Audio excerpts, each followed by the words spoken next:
Hello students, आज के इस वीडियो लेक्चर में हम डिस्कस करेंगे cyber security initiative in India. जैसा कि आप सभी जानते हैं कि साइबर सिक्योरिटी एक ऐसा कंसेप्ट है जिसको इनिशिएट करने के लिए अलग अलग कंट्रीज़ जो हैं वो अपने स्टार्टअप्स डेवलप कर रही हैं।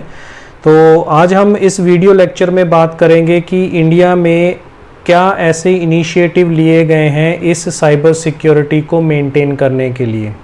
तो चलिए शुरू करते हैं। इसमें आज हमारा सबसे पहला जो टॉपिक है, पहले हम कंसेप्ट जानते हैं कि ये साइबर सिक्योरिटी का इनिशिएटिव इंडिया में किस लिए लिया गया है। जैसे कि ग्रोथ हो रही है इंटरनेट की, आप दिन प्रतिदिन इंटरनेट यूज़र्स में इंक्रीजिंग हो रही है, नए नए यूज़र्स इसके साथ जुड़ रहे हैं रिक्वायरमेंट के अकॉर्डिंग।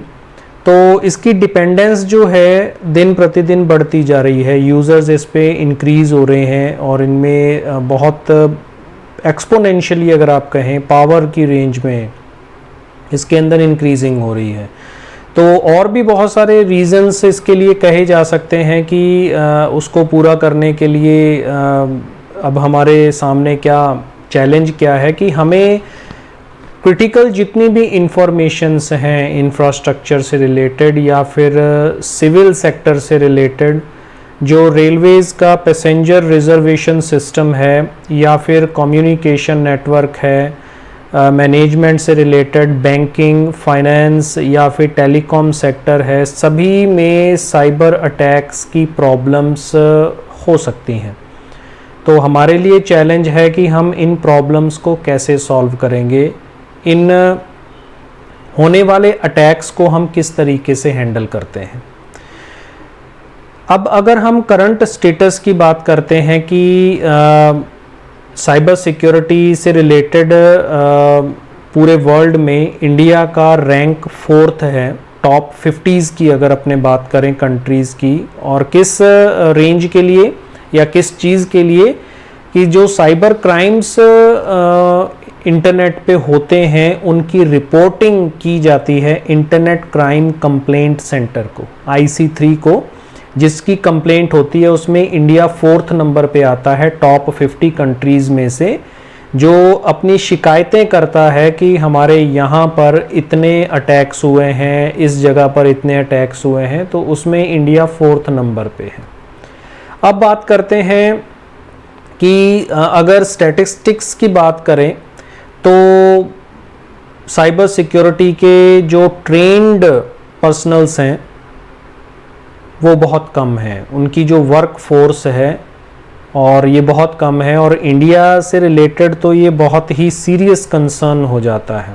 तो यहाँ पे अभी हम कुछ स्टैटिक्स डिस्कस करेंगे। चाइना के पास 1,25,000 साइबर सिक्योरिटी एक्सपर्ट्स हैं जो उनके कंट्री में जो भी साइबर सिक्योरिटी से रिलेटेड अटैक्स होते हैं वो उनको हैंडल करते हैं।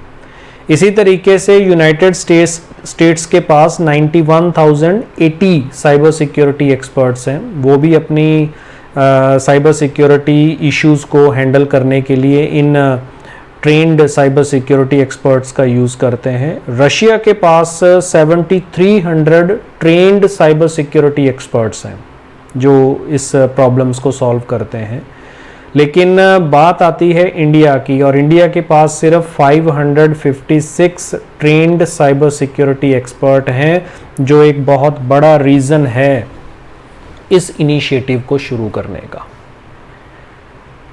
तो पूरे इंडिया में जितनी भी साइबर सिक्योरिटी से रिलेटेड प्रॉब्लम्स या इश्यूज रेज होते हैं उनको हैंडल करने के लिए सिर्फ 556 ट्रेंड साइबर सिक्योरिटी एक्सपर्ट्स हैं जो उन प्रॉब्लम्स को सॉल्व करने के लिए अवेलेबल हैं।